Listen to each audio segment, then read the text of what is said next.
Today we're at the Dalhousie Springs, about to embark on one of my biggest expeditions. This is what I call a journey to the centre of the earth. Well, journey to the centre of Australia at least. This is actually part 3 of the video, but don't worry if you haven't seen the other 2. You'll enjoy this one either way. And we're heading out today through the Simpson Desert. A little bit of a backstory. Initially we're going to start at the Birdsville end and go through to Mount Dare, but with the flooding and with the weather at the moment, we're forced to go out to Mount Dare, and hopefully by the time we get to Birdsville the floods will subside a little bit and we'll be able to get out of there. So here we are, everyone's getting their cars ready. We've got Helen here with the Jeep Wrangler, probably the only one capable of using tools on this site. No, we've actually got Dave as well, who's pretty handy. Ed here is still packing away his gear from last night. He had a bit of a sleep in. Oh no, Ed's making his coffee. There you go, his morning brew. Yummy, yum, yum. Just to keep him tidy and on the go. Slept in this morning, Ness. Slept in, everyone slept in a bit this morning. You ready, Ness, for the great adventure? Oh, as ready as I'm going to be. Man, I'm a little bit nervous. Had a flat tire this morning. Lucky you. Still haven't worked out why it went flat, but so far seems to be holding air, so we'll see what happens. But adventure continues, doesn't it, Ed? It does, it most certainly does.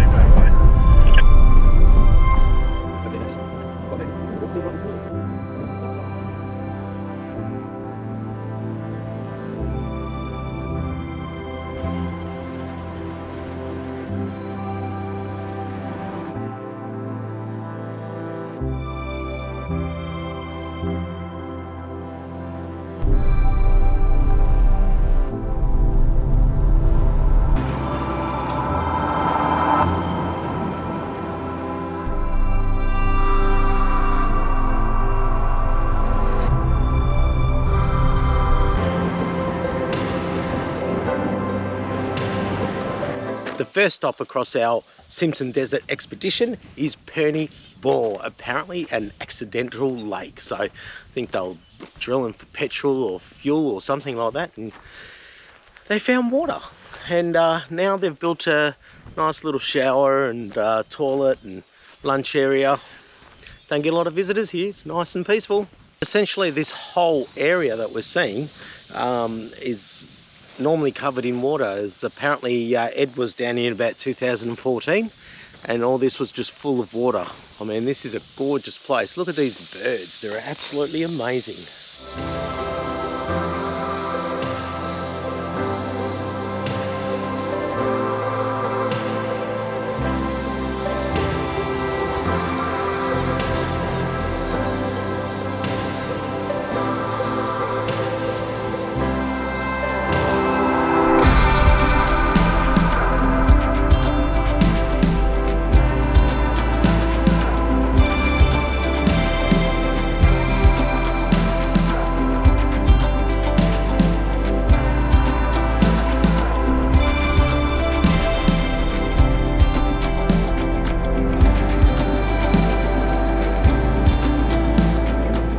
Made it to our first night at camp, out near Gordon Track where the real campsites are, but we found a swamp here, or Ed found a swamp here, and give it a bit of a look. It's not a bad spot. We'll see what the sunrise is like in the morning. It might make up for everything. We camped just before Colson's. Colson's Track, is it? Just before. Just before Colson's Track. There you go. Having some fivesies now. If you don't know what that is, I'll give you a look.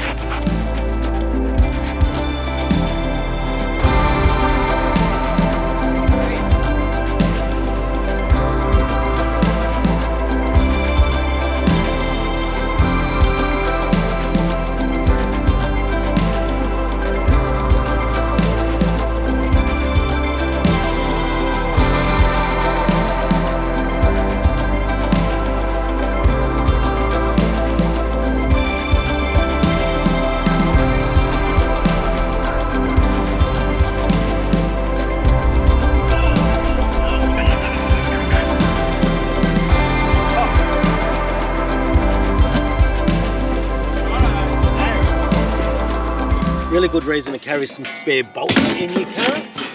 This is about the third person I've helped with my little container of bolts. Let's go see what we can do. Nope. How is it? I always save people's lives. What's going on? Something's not working. Try this one.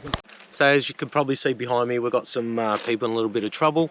They're looking for a bolt. The control arm's come off and no one seems to have the right size bolt for it, unfortunately. So just a friendly little reminder to, you know, always carry some spares. And of course, you're never going to know what's going to go wrong, but just carry what you can and be prepared.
I'm a happy man!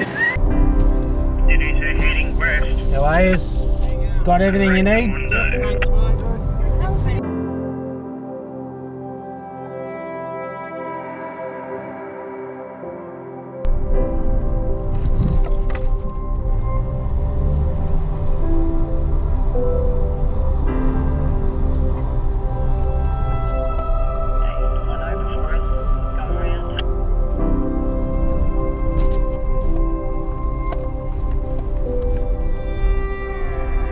Okay, so we're stopped for a quick break, and guess who's been put in charge? Well, I'm official team leader for the afternoon. We're going to see if we can get to Poeppel Corner, which is about 70 k's away, which on this sort of track is not as close as you think, because look, it's a good solid firm track at the moment. You know, there's been a bit of rain up here apparently, so you can see the area is actually quite green. What that means is the surface is quite firm.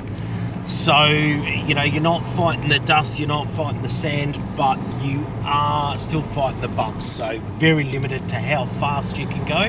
But we're not out here to, you know, win any races. So we're just here to sit back and enjoy what we've got.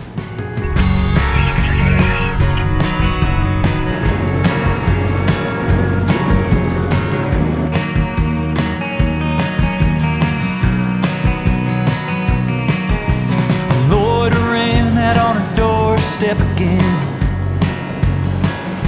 I thought I might try to win her back, but I'm all out of confidence. I'm a little nervous about coming down, and every new heartbreak hurts a little more.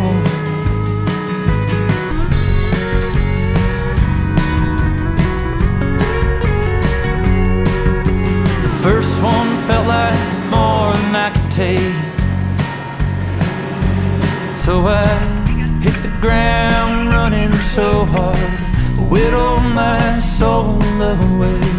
Try to keep my hopes up, but they keep falling down, and every new heartbreak hurts a little more.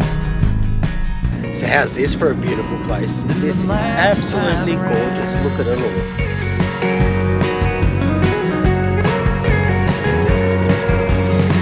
I made a lot of half-hearted mistakes,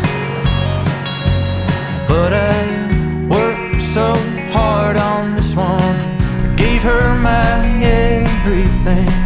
Was a losing battle, so I'm laying down. And every new heartbreak hurts a little more. Every new heartbreak heartbreak hurts a little more than the last time around. And I'll let her go, oh Lord, just let it be the last time around, please. And I'll let her go, oh Lord, this might be the last time around, the last time around, the last time around for me. Well, it's been a long day, guys, but we've made it to Poeppel's Corner. This is where we're going to camp tonight. What is Poeppel's Corner, I hear you ask? It is basically where the two states and one territory meet. So I think I'm in South Australia now, where we've been. Queensland, how's that, eh? Just jumped a state. And the Northern Territory. So absolutely magic, guys. You can see it is beautiful surroundings. And it's just so damn cold out here. I can see my failing breath. I'm a little nervous and I'm coming down. Every new heartbreak hurts a little more. Welcome to day 2 of Journey to the Centre of Australia video. It's not the centre of Australia, you're at Poeppel's Corner. Oh, That's the next trip. well, centre of my Australia. Journey to the centre of my earth. This is my video. I can call it whatever I want. You can. But you know what? We're in 2 states and a territory, according to Ed, right now. And we're heading off into Queensland, Birdsville. So it looks like last day of our trek. We'll finish up this video with a little bit of information to help anyone who's planning a trip out here as well. Go over fuel consumption and that sort of stuff. And here we go again. Let's go. So here we've got Dave. What are you driving, Dave? Pajero. Pretty new one. We got Helen. What are you driving? Jeep Wrangler. Jeep Wrangler. That's not the Jeep Wrangler. That's a Jeep Wrangler. We got Ed driving the FJ Cruiser. And we got Tony driving the Dragon.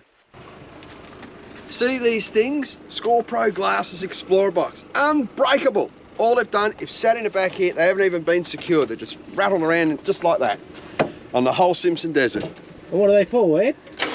Wine. Wine drinkers. Yes. Smart. What's wrong? Tony's got a flat battery. We're going to try the iTech World Jump Start Pack, see if this one works. If not, we're going to use the jumper leads. No, if not, we got the Rocco one that NASA's got, the good one. It's on? Yep, go. Cool. If it doesn't work, well, we've got the jumper leads. Oh, nearly. Almost. No, jumper leads. Give it a minute. Want to rev your engine a bit? Rev it? Doesn't do anything. Doesn't do anything? Not the modded cars. So that's me old school now. When you used to have generators, you know? Oh, yeah. Going backwards.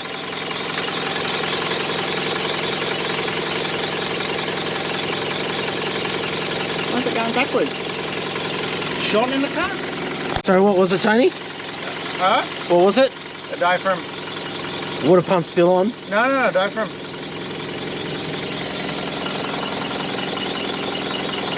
Well, it's actually the flux capacitor. So who gives the flux? We're going back in time, forward in time. Yep. Try it now, Tony. Yeah. 13 volts. Should start.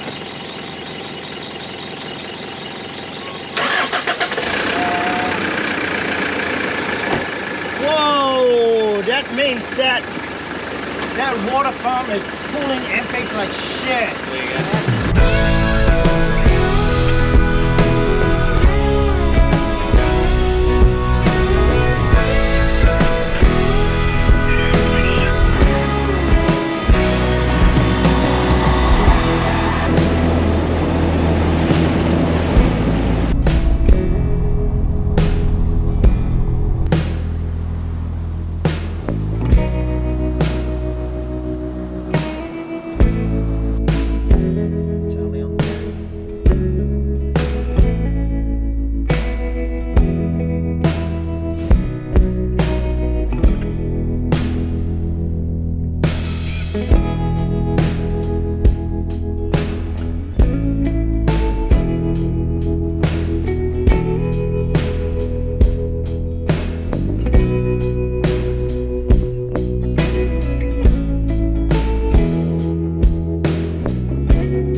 So we've had a couple of delays this morning. Firstly, Tony couldn't get his car started, and then we had Ed, of course, looking for the tin. He's got a little video on that. It's a tin that they buried in about 2016 and or 2017, I think, and they marked the tree and they promised they'd be back and collect it, just with a few little bits and pieces in there.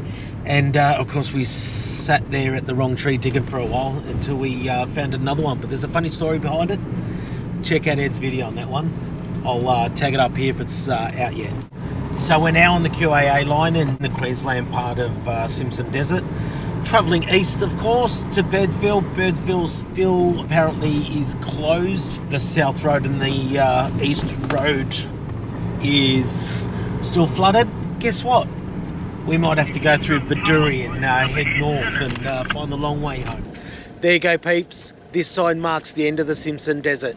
Not the end of our journey though. We're going to go to Big Red and hopefully we'll see a bit of Birdsville as well. So nice stop here just off the road. Like most campsites, this is probably a little bit bigger than most, but generally if you're asking about camping on Simpson Desert, essentially it's just camp anywhere. There's lots of little spots, but this is a designated campground, apparently as marked on HEMA maps on the Great Desert Tracks. It's a great little spot. Have a look around, guys.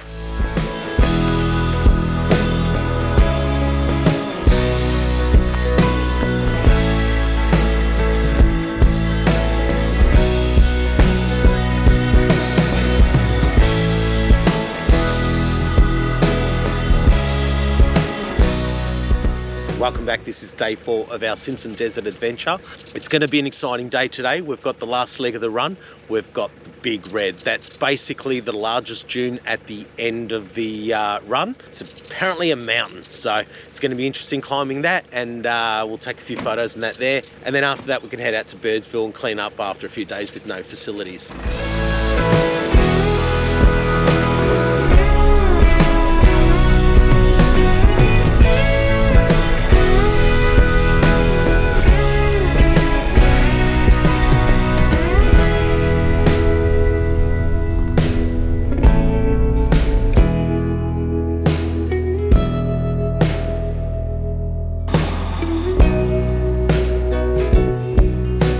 Well guys, we made it to Big Red. This is it right in front of us. It's a massive dune and we're about to climb the biggest and the best dune on the Simpson Desert. And then we're going to get to Birdsville and we'll chat to the guys about fuel consumption and that sort of stuff.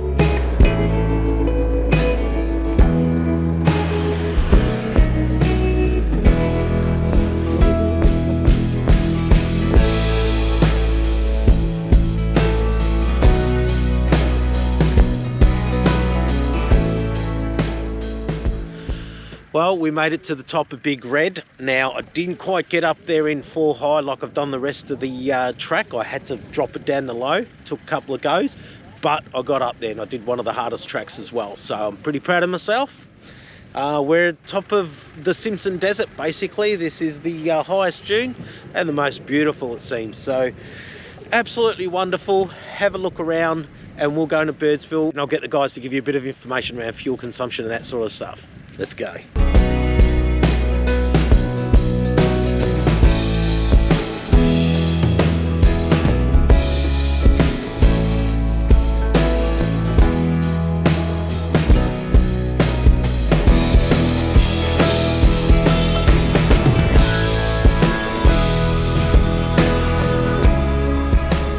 Coming into Birdsville now, looking like quite a bigger town than what I thought it was going to be. I really was just expecting a couple of little, you know, pub and a fuel station or something. There's a little caravan park. It's much bigger than Oodnadatta. About what, 87 litres? 87 and a half litres. 87 and a half litres. Jeep Wrangler 2.8 litre diesel. There you go. Dave used how much fuel? 83 litres. In a Pajero NX.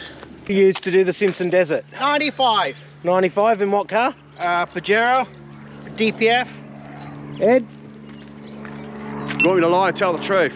Tell the truth. 105 litres, which is 5 litres less than I used last time I crossed the Simpson. And I put bigger tyres on it this time. Okay, and what are you driving? A Toyota FJ Cruiser, Which is petrol. which is petrol, V6 power. So we're having a quick look around the caravan park, but we've actually decided to stay at the lodge at the Birdsville Hotel. They've got a little lodge out the back, so I've got a single room, $90 with a shower, your own shower. So you know what, feels a lot nicer. And after 5 days or 4 days in the dirt, it'd be nice to clean up a little bit.